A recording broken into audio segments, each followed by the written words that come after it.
guys, how's it going? Well, you just saw that we did get our high tunnel set up, all ready to go out here on the new property, and we got our load of new annual plants in, and they're absolutely gorgeous. I want to walk you through the whole high tunnel and show you some of the things I'm really excited about. First of all, we've been kind of trying to dodge the weather today. You can see the sky here. We've been on and off pouring rain. It's a little bit breezy, and it's a balmy 50 degrees out here. Just so different from last week where we got almost up to 90 degrees. So this high tunnel, you guys, 16 feet wide by 50 foot long. Paul and Bethany got this set up in a matter of like a day. Maybe it was a little over a day.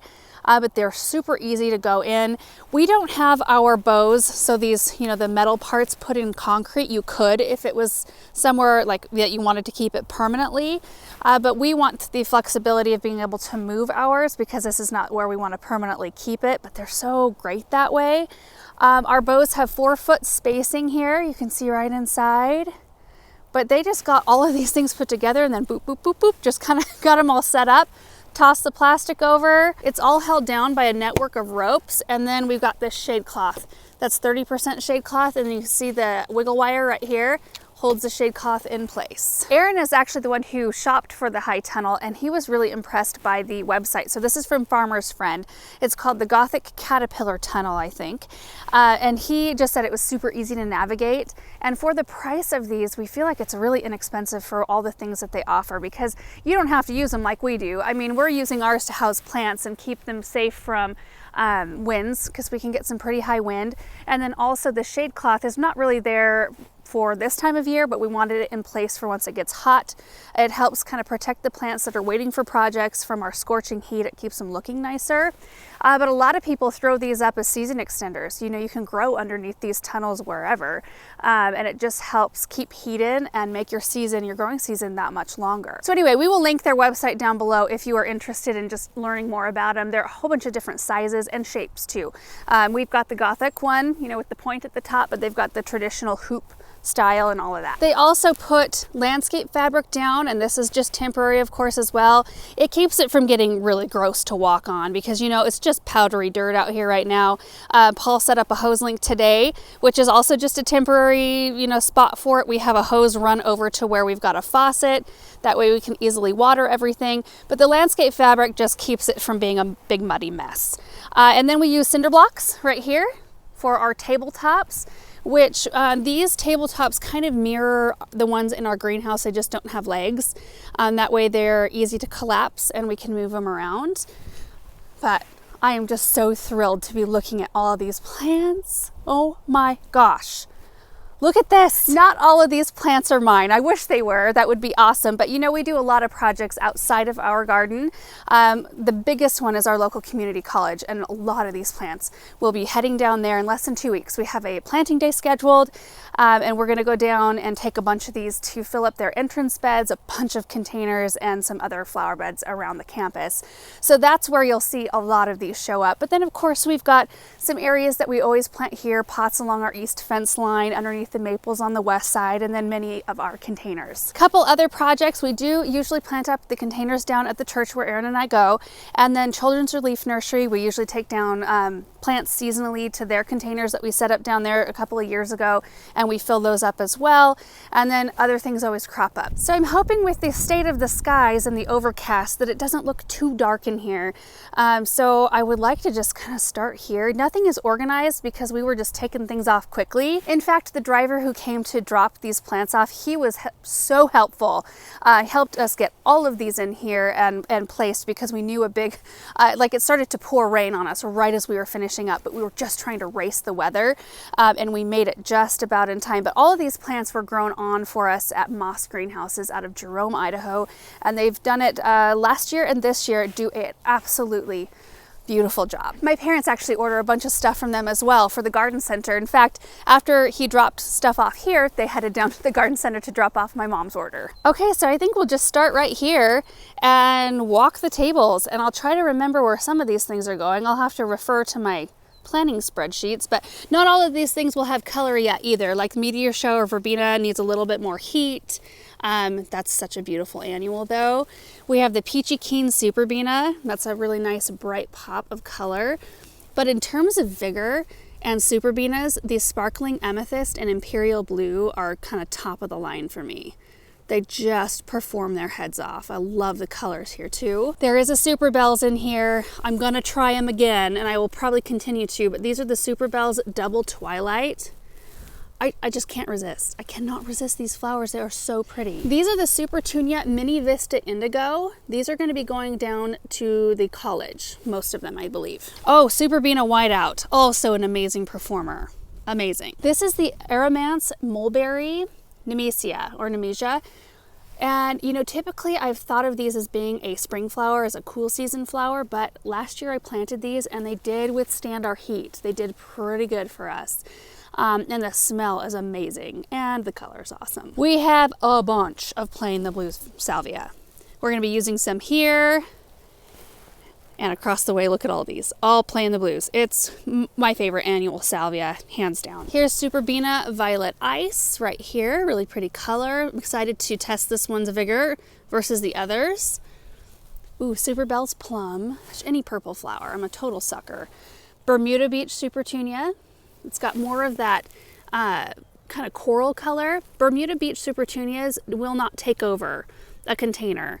Not like a Supertunia Vista bubblegum or something like that. This one's much more easy to mix with other plants. Oh my gosh, more Playing the Blues right here. And then we've got another gorgeous Super Bells, Blue Moon Punch. Gosh, these three are really pretty together. A lot of Surefire Rose Begonias, which are going to be going in our garden. Some will be going down at the college as well. And then we've always got to have some Vertigo Pennisetum. These look very deceiving.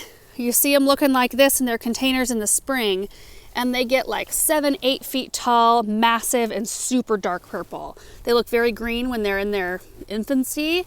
They absolutely turn that dark. They're an amazing, aggressive centerpiece. So this is a new one this year. They're a little bit on the small side, but they're showing really beautiful color. These are Surefire White Begonias.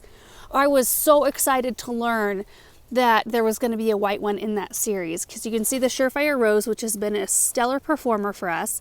It does sun, it does shade, and it performs, and you don't have to deadhead it. You also don't have to spray it, and you don't have to fertilize it. And I'm not sure that you can really ask much more of a plant than that. So I'm really excited about this one. These will be going in our garden. There's some double up pink and double up white begonias, also amazing performers. Always in color, super easy to take care of. Look at all these Surefire whites over here. So pretty. A bunch of sunflowers down here on the floor. I can't forget all the floor stuff here. These are going down to the college. We've got a bunch of Pegasus begonias, a bunch of them. And I can't recall off the top of my head where I plan to put these. I mean, I ordered a good enough number of them here that they're for some level of impact. I'm thinking they're gonna end up down at the college. Now these I love. These are the Double Delight Blush Rose Begonias. And they are so pretty. They look like roses.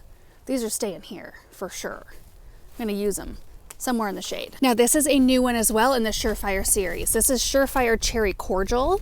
So you've got the kind of pinkish red blooms, but you've got the dark, deep colored leaves. And the contrast on that is just beautiful, and it's high. I love it. Oh, Surefire whites. We've got the Upside Kiwi Sweet Potato Vine. These are actually a climbing type, so you can have them somewhere where they will climb up a trellis, and they will do that for you and bring that nice bright chartreuse green. We've got some luscious Royal Lemon Tart Lantana for the college, and a bunch of annual grasses. So more Vertigo Pennisetum. We've got the purple fountain grass, so high impact, beautiful grasses. This is the blue Mohawk Juncus right here. We had this in our front pots, the 2 wicker pots, and they were part of a recipe for Proven Winners called Misty Seas. And the thing I loved about this, there's 3 Supertunias, mini vistas at that. They were Violet Star, White, and Indigo, which those are 3 very high performing aggressive plants.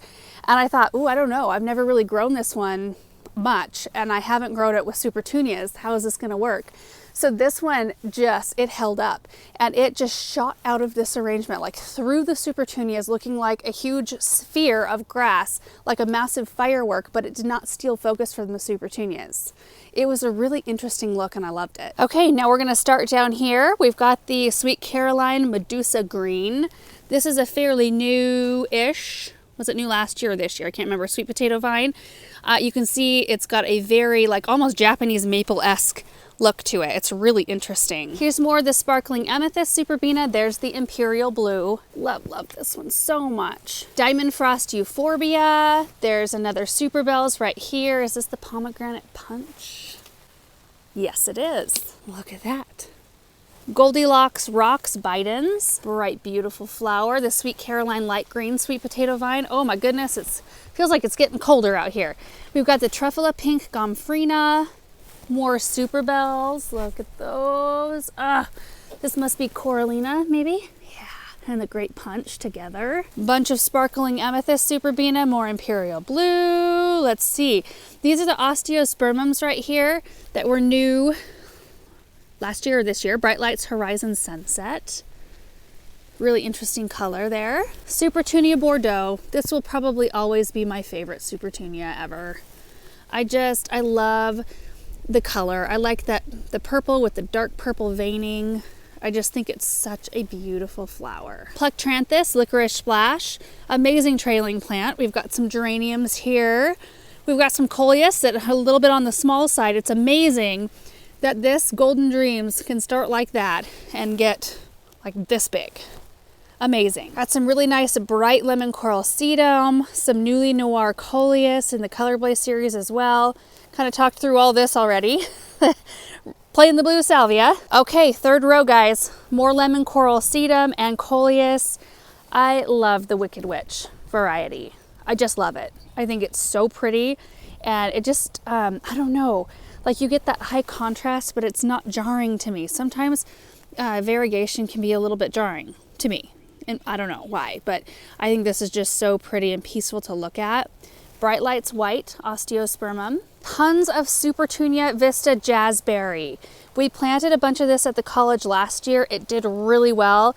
I think we're going to be using a lot of that here and at the college as well. And you can see we've got a whole bunch of it. There's also the Supertunia Mini Vista White here, looking beautiful. Supertunia Persimmon, we just planted a couple containers with those this week. Oh, we've got some more of the Stratosphere White Gara. This was an amazing centerpiece plant last year. I really enjoyed it. We've got the Color Blaze Royale Cherry Brandy Coleus. That color. There's the Mini Vista Indigo Supertunias, more of those, more of the beautiful begonias. Supertunia Mini Vista Yellow. I planted it both in containers and in the ground last year, and I was blown away by its performance. It got to a point where you couldn't even see leaves. It was just yellow color. It was so pretty. And here's some of the Supertunia Royal Velvet. So I want to put my hand up next to this so you can see both the depth of color and the size of bloom in comparison to the Mini Vista Indigo. So Mini Vista Indigo, a little bit lighter, and these blooms age out too. They get a lighter lavender and then sometimes a little bit of a white, so they look multi-dimensional. Just kind of interesting. Both in the same color family, clearly, but yeah, a little bit different. We've got Supertunia Mini Vista Scarlet, which are heading down to the college, and then we've got Terrenia, the Summer Wave Large Violet. It's been a while since I've planted Terrenia, so I'm looking forward to giving it a shot again. This is a good one if you want some color in a shady area. El Brido Coleus, right now it looks nothing like it will later on. I love this one too. This is another favorite of mine. These are these don't look right. This is funny. The Mini Vista Violet Star, like, well, maybe we'll give them some time, see what happens, but that's the tiniest little flower I've ever seen. The color's a little off. We'll have to just give that one a minute. The Supertunia Mini Vista Sweet Sangria. I wish that one had color on it so we could see it. Always have to have some Lime Time Coleus. And there's the Pink Star Supertunia and Raspberry Rush Supertunia. So pretty. And that's just kind of an overview of what we just received today and some of the things that we're going to be using over the next several weeks. I just love it. I just want to put a chair out here and sit and just stare at all these plants. So our plan is to run another couple pieces of landscape fabric on the ground right outside of this high tunnel. And we are still expecting some shrubs, and then we do have perennials already that we just kind of want to line up right here. They'll get the east sun, you know, morning sun, and then they'll get some protection from the west wind and also afternoon sun. I think it'd be a really nice place to put them, and, you know, easy access to the hose and all of that. So that's just kind of the plan with this area out here, and I'm absolutely loving it. And you guys know that we were attempting to set up the high tunnel on the same day that I put out all of my onions and potatoes over here. They're doing really well, and we haven't had to run a ton of water, I mean, given the weather. And Bethany, bless her, it looks like she's been working on the weeds out here a little bit in between the 2 rows. So it's just been a really exciting day, you guys. I mean, I always love the day when plants show up. It's never gets old. It's always super fun. Even like getting some of the same plants that I use a lot of, like the Plain the Blue Salvia. I get equally as excited about seeing that plant every single year. I just love it. And now that they're here, I know we can start in on some of the big projects that we have planned. So I actually don't expect that this high tunnel will be full for that long. I think, you know, it always kind of loads up, and then over the next 3 or 4 weeks, it'll slowly or quickly, I guess, empty out. So I'm going to be watching the weather. Our 10-day shows the lowest temperature is 41 degrees, which shouldn't hurt any of these plants out here, especially under cover. If we get any kind of wind worse than what we are getting today, we might toss up the end wall. We did buy you can buy end wall kits for these high tunnels, and we did buy those this time around. We didn't have them last time that we had the high tunnel up, so it'd be nice to have an end that you can zip up or down and kind of add a bit of extra protection, at least from the wind. So that might be something that we have to do, but at this point I think we're pretty safe. You know, we've already been planting things out in the garden. So anyway, guys, that is it for today. Just wanted to give you an update on this area, the high tunnel, and give you a tour of some of the gorgeous things that we've got going on. So thank you so much for watching, and we will see you in the next video.